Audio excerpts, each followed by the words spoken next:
আমি এইখান থেকে একটু বিষয় জানতে চাই কিছুক্ষণ, মানে গতকালই সম্ভবত আপনি আজ তাক বাংলাতে আলোচনা করেছেন, কথা বলেছেন। এবারে আমরা খবরও করেছি যে 24 জন নাবিককে তাদেরকে সেফলি ওমান উপকূল থেকে তাদেরকে সেফ প্যাসেজ করে নিয়ে আসা হয়েছে, উদ্ধার করা হয়েছে। আবার কোনো কোনো জায়গায় দুজনের নিখোঁজ হওয়ার খবর পাওয়া যাচ্ছে, ওমান উপকূল থেকে নাকি তাদের উপর অ্যাটাক করা হয়েছে জাহাজে, ইত্যাদি বিভিন্ন রকম খবর সামনে আসছে। এবারে বিষয়টা হচ্ছে যে এখানে মানে আমরা বারবার দেখেছি যে যখন এই উত্তেজনা একেবারে চরমে উঠেছিল, আবার সেই চরমে ওঠার দিকেই যাচ্ছে পরিস্থিতি।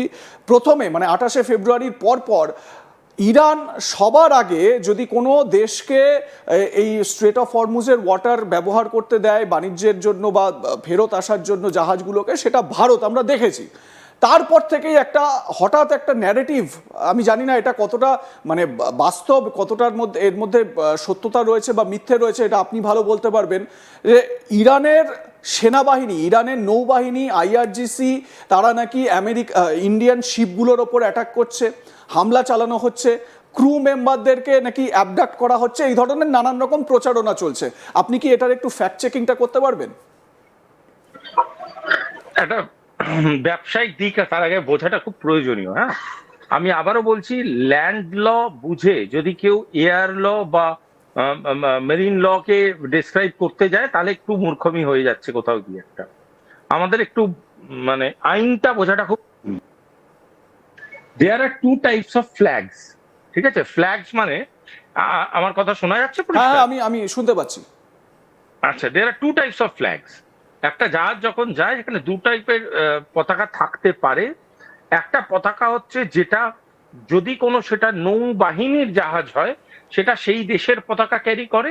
হ্যাঁ। আর যদি কোনো সেটা বাণিজ্যিক জাহাজ হয় সেটা সেই দেশের, যেই দেশে রেজিস্টার্ড সেই দেশের পতাকা ক্যারি করে, যেটাকে মানে যে কোনো রকম ভাবে বলা হয় ফ্ল্যাগ অফ কনভিনিয়েন্স।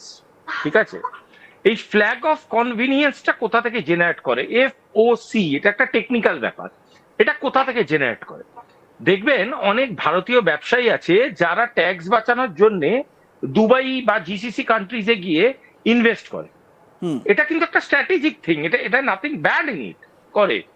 এবং যেহেতু সেখানে ট্যাক্সের লটা একটু লিনিয়েন্ট, তাই জন্য সেখান থেকে প্রফিট তোলে, সেখানে গিয়ে ইনভেস্ট করে। কিন্তু ল্যান্ডের ক্ষেত্রে সেটা ভ্যালিড হলেও জলের ক্ষেত্রে ইকুয়েশনটা হচ্ছে যেখানকার FOC তুমি ক্যারি করবে, মানে ফ্ল্যাগ অফ কনভিনিয়েন্স তুমি ক্যারি করবে, সেই দেশের পুরোপুরি দায়িত্ব পড়ে যায় ওই জাহাজের লিগাল প্রোটেকশনের।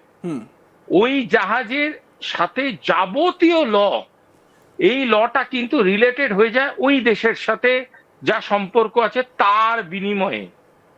ভালো করে বুঝবেন, ভারতীয় কোনো জাহাজ ধরুন ভারতে ম্যানুফ্যাকচার হয়েছে এবং সেই জাহাজটা FOC ক্যারি করছে অন্য দেশের, তাহলে কিন্তু ওই জাহাজটার প্রাইমারি দায়িত্ব চলে যায় FOC ক্যারিং কান্ট্রিতে। যেমন ধরুন বহু বহু এরকম ধরনের আছে, এক্ষেত্রেই ছিল পালাও, ম্যাকাও, পানামা, এরকম প্রচুর আইল্যান্ড আছে যারা যারা এগুলো করে। থাইল্যান্ড, মালয়েশিয়া, গুয়াম, এদের আশেপাশে অনেক ছোট ছোট ছোট ছোট আইল্যান্ড আছে যারা এইসব রেজিস্ট্রেশন করে, কারণ ওদের ট্যাক্স স্ট্রাকচারটা অনেক বেশি লিনিয়েন্ট, প্রফিটেবল। সুতরাং এবার ভারতীয়দের কাছে এখানে লিগাল রাইটস কি ভালো করে বুঝবেন। আমার দেশের আমি হচ্ছি ধরুন কোনো প্রাণীর ব্যবসায়ী, মানে ধরুন আমি কুকুর বিক্রি করি, বহু জায়গায় কুকুর বিক্রি করি। এবার এই কুকুরটাকে আমি আপনার কাছে বিক্রি করে দিয়েছি। আমি কুকুরটার জন্ম সময় আমি কুকুরটাকে চিনতাম, আমি আপনার কাছে বিক্রি করে দিয়েছি, আপনি তাকে লালন পালন করে বড় করছেন। তার মানে কি, সেই কুকুরটার ভালো হোক খারাপ হোক, সেই প্রাণীটার ভালো হোক খারাপ হোক, সেই অবলা প্রাণীটার দায়িত্ব তার। ঠিক আছে, আমি আপনাকে বলতে পারি শুধুমাত্র যে দেখবেন ওর যেন ক্ষতি না হয়। ঠিক আছে, but that is my instructional jurisdiction. ঠিক আছে, আমি সেই কথাটাই বলছি একটা অন্য পরিপ্রেক্ষিতে। আমাদের গর্বিত ভারতীয় নৌ সেবক যারা ওখানে কাজ করছেন, সেই সেবকরা তারা ওখানে কাজ করছেন as the worker of that organisation. ওটা একটা প্রাইভেটলি ওন্ড অর্গানাইজেশন যেটা পালাও কান্ট্রির আন্ডারে রেজিস্টার্ড। যদিও রেজিস্ট্রেশনের এখানে প্রচুর মানে সে অর্থে বলতে বলতে গেলে অনেক রকমের করাপশনের ব্যাপার স্যাপার থাকে, সেখানে তারা কাজ করছে। এর সাথে ভারতের ম্যানুফ্যাকচারিং ছাড়া এবং এই ভারতীয় নাগরিক যারা ওখানে আটকা পড়ে গেছিলেন তারা ছাড়া ভারতের কিন্তু লিগালি কারোর ব্যাপারে কোনো কমেন্ট করার রাইট নেই। অ্যাকশন নেওয়া তো ছেড়েই দিন, কোনো কমেন্ট করার রাইট নেই ভারতের। ভারত যেটা করতে পারে ভারত সেটাই করেছে। ভারত একটা ডকুমেন্ট করেছে, ভারত একটা সেটা নোটিশ জারি করেছে, ভারত লিগালি বলেছে এই ধরনের অ্যাটাককে আমরা ধিক্কার জানাই। ভারত কিন্তু এর এগেনস্টে কোন রকম লিগাল মুভমেন্ট করা হবে আন্তর্জাতিক লয়ের খিলাফ, এগেনস্ট। বোঝা গেল ব্যাপারটা? আন্তর্জাতিক লয়ের এগেনস্টে যাবে এই জিনিসটা। ভারত যেটা একমাত্র করতে পারতো সেটাই ভারত করেছে, সেটা হচ্ছে একটা লিগাল নোটিশ জারি করা, এবং বাকি দায়িত্ব হচ্ছে ভারতীয় যেই নাগরিকরা আছে তাদেরকে সিকিউর করা। সেটার প্রচেষ্টায় ভারত নিয়োজিত হতে পারে। কিন্তু জাহাজের উপরে হওয়া অ্যাটাক, তার যে logical stand, these are not India's মানে মেরিটাইম জুরিসডিকশন। এটা ইন্ডিয়ার মেরিটাইম জুরিসডিকশনে পড়ে না, এবং ইন্ডিয়া এটা নিয়ে করা মানে অত্যন্ত বোকা বোকা একটা জিনিস দাঁড়িয়ে যাবে, এবং তাই জন্যই হয়নি। কারণ এই যে ভারতীয় জাহাজের উপরে আক্রমণ হ্যান ত্যান, এটা অনেকটাই অশ্বত্থামা হত ইতি গজের মতো শোনাচ্ছে, পুরো সত্যিটা বলা হচ্ছে না, জাস্ট একটা মিথ্যা ন্যারেটিভ তৈরি করে কিছু পলিটিক্যাল অ্যাডভান্টেজ, কিছু ডিস্টেবিলিটি ক্রিয়েট করার চেষ্টা বলেই আমার ধারণা। আপনাদের এই যে কনফ্লিক্ট জোনের যে ম্যাপটা আরো একবার একটু দেখাই, এবং এখানে কোথায় কোথায় কি হ্যাপেনিংস সেগুলো আপনাদের জানাই। দেখুন এখানে খুব সুন্দরভাবে এই ম্যাপে আইকনগুলো দেওয়া রয়েছে, এবং এই আইকনগুলোতে ক্লিক করলেই কিন্তু একটার পর একটা বিভিন্ন ইনফরমেশন আমাদের হাতের সামনে চলে আসে।